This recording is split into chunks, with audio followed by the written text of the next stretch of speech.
Hey folks, Matt from artoftheimage.com. I've got a viewer question in here. This is from Anthony Samra.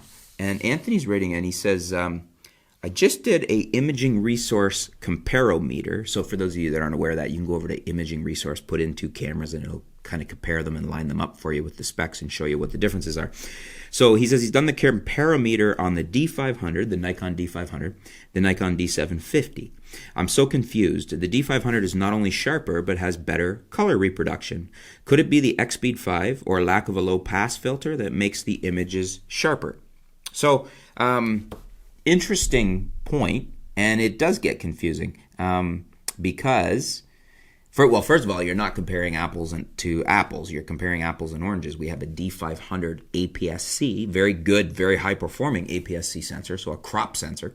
And in the D750, we have a little bit older, very good, very well-performing full-frame sensor. So there's big differences right there, sensor size.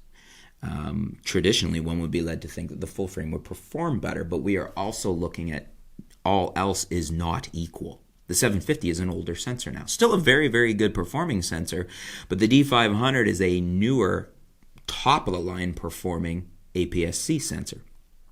Is it sharper? I don't know if that would necessarily bear out in real-world examples, but let's say it does. It's a good chance that a lot of times pixel density can give one the illusion, maybe illusion isn't the right word, but you could think it looks sharper due to pixel density. In other words, those pixels are tighter in and they give you the appearance of a sharper resolution. It also could be a lot of things nowadays can be adjusted in post to compensate or flip the tables. Maybe if the right post-processing, you could actually push the 750, the same image, the same shot, to be a better image than that out of the 500. The 500 gets very good high ISO image quality, but I still tend to lean towards the fact that the 750, I think, ultimately has a better image file. You ask, could it be the X-Speed 5? Again, advancements in technology, yeah, it could very well be. We've got a newer, more advanced sensor with a newer, more advanced computer brain in that camera. And it is, without argument, a very good performing camera, the D500. So, and it could also be the lack of a low pass filter. I mean, that also makes things sharper. For years we were worried about it introducing moire. Nowadays, most Nikon cameras now are coming out without it seems, and a lot of other camera bodies are doing the same thing. And if not a lack of, then perhaps a reduced filter in the sense of not as strong a filter. So that all of those could factor in to be the case. And then better color reproduction is often subjective in the sense of you may think it's better and somebody else may think it's not.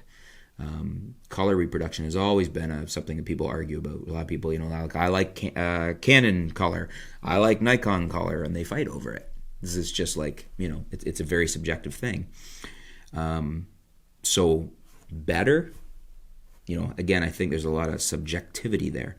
And again, also very easily dealt with in post, especially if you're shooting raw.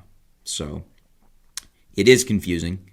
I think you need to look at what the strengths and differences are, or the strengths of the differences. The D750 is a full frame body, and for a lot of people, full frame is the holy grail, and they've been working to step up to that. They like that their 35mm lenses perform natively on full frame, and they're glad to get away from APS-C. Some people prefer the APS-C. They like the longer reach that you can get with the same lens on an APS-C body. I mean, you're getting 1.5 times crop factor. A lot of people really prefer shooting sports and wildlife with an APS-C body, or at least in conjunction with an APS-C body and a full frame.